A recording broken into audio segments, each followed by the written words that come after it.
Evolutions in Clash Royale are getting crazier every season, and after the latest balance changes, the entire meta has shifted again. So instead of ranking cards randomly, we're going straight through every evolution from the cheapest Elixir cards to the most expensive and placing them exactly where they belong. Let's jump in. Skeletons. C tier. This evolution was once genuinely scary, but the nerfs hit it hard. It still delivers huge value in quick cycle decks and can crack open an entire push, but in this meta, with Baby Dragon Slow, Firecracker Splash, and Royal Ghost everywhere, it's too inconsistent to rely on. Ice Spirit, D tier. After multiple nerfs, its damage is almost symbolic. Great freeze duration, but as an evolution, it doesn't bring enough to justify the slot. But outside those niche moments, it gets overshadowed quickly, especially by Zap and Snowball's current power, and the freeze doesn't create value like it used to. Moving on to the two Elixir cards. Bomber, F tier.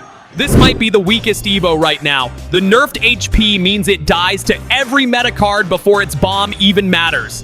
Executioner, Wizard, Valkyrie, Baby Dragon, they all erase it instantly. Even decks that would normally struggle against Ground Splash have better alternatives now. Zero reason to run it this season. Bats, D tier. The problem isn't the evolution, it's the fact that minions are better in every situation. One Arrows or Baby Dragon Slow shuts them down completely. They have potential in very specific cheesy airbait decks, but those aren't competitive this season, so bats stay low tier. Zap, B tier. Fantastic if you're targeting Skeleton Army or need instant reset. The extended radius helps a lot in bridge battles and with controlling Hyper Swarm pushes. It's also one of the best cards for denying extra evolution triggers from ghosts and trial units. Not meta breaking, but extremely reliable. Snowball, B tier. Great displacement, lane control, pushback for safety, and incredible in drill and miner. Its main strength is creating mispositions, forcing units behind towers and turning defense into offense. It also denies Royal Ghost re-invisibility timing and pushes Ram Riders off your tower. Consistent but situational.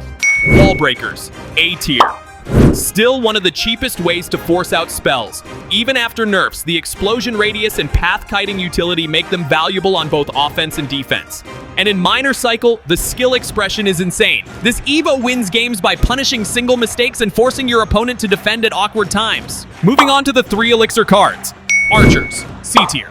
Solid range DPS, but they struggle this meta due to Fireball, Arrows, Baby Dragon, and Executioner flooding the game. They still shred air pushes and support Balloon well, but everything else deletes them before they generate value. Knight, B tier. The king of stability. He doesn't hard carry matches, but he does everything. Tanking, trading, taking hits for your win condition. He's also one of the safest evolutions to pick in blind matchups. Perfectly average and dependable. Cannon, A tier. The best defensive building Evo in the game. Its pulse damage melts Hogs, Royal Hogs, Rams, and even slows big pushes. With smart placement, Cannon shuts down most bridge spam for just 3 Elixir. After the recent balance update, its barrage damage is lower, meaning it no longer instantly deletes cards like Archers or Firecracker. Even with that nerf, its defensive value is still incredible. Skeleton Army, A tier. Matchup dependent but terrifying. If your opponent doesn't have Zap, Snowball, or Baby Dragon ready, this card takes towers in seconds. Great in spell bait strategies, and the Evo General allows lane manipulation tricks most players don't expect. Goblin Barrel, B tier. Still a strong outplay card with fake barrels, lane swapping, and pressure cycling. It forces your opponent into constant spell usage, but compared to Skeleton Barrel, it feels less explosive and easier to predict. Skeleton Barrel, A tier. This thing is still a monster. High pressure, forces buildings, drains Elixir, and is used at top ladder for a reason. Even if only one skeleton connects, it adds up quickly. Also great for baiting out Splash and small spells early. Dart Goblin, C tier. Fantastic range, but too fragile. Gets sniped by Arrows, Ghost, Snowball, literally everything. Works in very specific hyperbait lists, but the Evo slot is better spent elsewhere. Firecracker, B tier. When it stays alive, it wins the game. When the opponent has Arrows, it does nothing. But the knockback patterns and infinite chip potential mean this Evo can generate absurd value when left unchecked. Royal Ghost, A tier.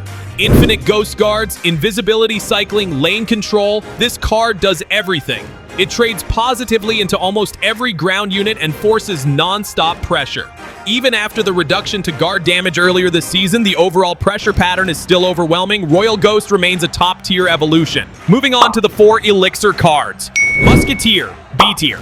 Long-range sniper that deletes tanks and flyers but suffers against Baby Dragon's slow and tornado setups. Great in Balloon and Graveyard, but too fragile in the current splash-heavy meta. Goblin Cage, B tier. Solid 4-cost stop sign. The Brawler counter push is great, and its pathing manipulation is still one of its biggest strengths. After HP nerfs, it lost some offensive pressure, but it remains reliable in recruits and mid-range decks. Valkyrie, A tier. Tornado spins, splash radius, and incredible survivability. She shreds bridge spam, defends Royal Hogs effortlessly, and stabilizes pushes on both lanes. Her tornado radius was reduced in the latest update, which means she can't drag in as many units as consistently as before. Still extremely strong, but no longer overpowering. Battle Ram, A tier. Ram charges harder with the evolution, demanding immediate attention. Amazing for punishing elixir deficits and catching players without ground blockers. Not perfect into bowler or fisherman, but still easily A tier due to how quickly it swings tempo. Mortar, A tier. When this Evo locks on, towers melt. The extra goblin shots create insane chip pressure. In Mortar Bait, it forces over-defending every single cycle, making it a nightmare in double elixir. Baby Dragon, B tier. Speed buff plus slowdown aura used to give this card unmatched tempo control. It won air battles, set up pushes, and kept your support units moving. But the newest update heavily reduced the speed boost it gives to friendly units, which lowers its offensive potential a lot. The defensive slow is still very strong, but the card no longer snowballs pushes the way it used to. Tesla, A tier. Anti-air monster and great for controlling the middle. The pulse damage is extremely effective against Royal Hogs, Lumberjack pushes, and Swarms. One of the most consistent defensive Evos available. Furnace, B tier. Still creates waves of pressure and controls lanes. Fire spirits force reactions and limit bridge spam. The meta isn't perfect for it, but it remains far from weak. Hunter, C tier. Insane burst, but overshadowed by Executioner and Ghost. Too matchup dependent. Works only in very specific RG lists, and even there it's not mandatory. Inferno Dragon, A tier. Hard counters tanks. If it locks, games end instantly. The reset heavy meta keeps it from S tier, but its punish potential is massive, especially against Mega Knight and P.E.K.K.A users. Goblin Drill, B tier. Got buffed enough to be viable again. Excellent in chip decks and deadly with snowball synergy. It now demands consistent answers, otherwise it sneaks damage every cycle. Lumberjack, A tier. High threat, high pressure. Rage remains one of the most game-swinging abilities in Clash Royale. In beatdown decks, this Evo turns mediocre pushes into unstoppable ones. Moving on to the 5 elixir cards. Barbarians, C tier. They erase melee units but get deleted by splash. Great if your opponent lacks spells, terrible if they don't, very matchup dependent. Wizard, D tier. Too easily countered, too slow, and actually loses to Royal Ghost's guards. Even when it does survive, the evolution doesn't create enough value to compete with other splash cards. Witch, B tier. A matchup casino. With the right opponent, she steamrolls everything. With the wrong one, she gets erased instantly. High highs, low lows. Royal Hogs, S tier. Incredible pressure, split lane value, tower melting, one of the best offensive evolutions in the game right now.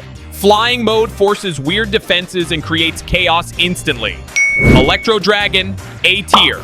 Chain control is ridiculous in beatdown. Forces lightning or wins the fight instantly. Pairs perfectly with Golem, Elixir Golem, and E-Giant. Executioner, A tier. Bowler that hits air, knocks back, survives everything, and pairs with Tornado for huge damage. After the recent balance update, his close range damage was reduced, so he doesn't vaporize melee troops as instantly as before. Still extremely strong, just not the oppressive S-tier monster he was earlier this season. Moving on to the 6 elixir cards. Royal Giant, A tier. Consistent win condition with synergy across the board. Knockback makes defending incredibly difficult and allows it to win bridge trades. Strong, but not unfair. Goblin Giant, D tier. Over-nerfed, rarely played. One of the weakest win conditions in the Evo pool. You need perfect support to make it work, and even then, matchups are rough. Moving on to the 7 elixir cards. P.E.K.K.A, B tier. Huge DPS, but too slow in this fast meta. Great for punishing, mediocre for consistent pressure. Still useful in specific bridge spam lists. Royal Recruits, A tier. Split lane value, easy to use, extremely punishing if your opponent mismanages their elixir. On ladder, they're one of the most forgiving and effective evolutions. Mega Knight, S tier. The slam value, splash coverage, and bridge punish potential make this card one of the best at 7 elixir, especially in the current evolution meta. It shuts down half the meta's win conditions on its own. And that's the full evolution ranking for this season. If you think something should be higher or lower, drop your take in the comments. I'll pin the most convincing one. Appreciate you for watching, and I'll catch you in the next video.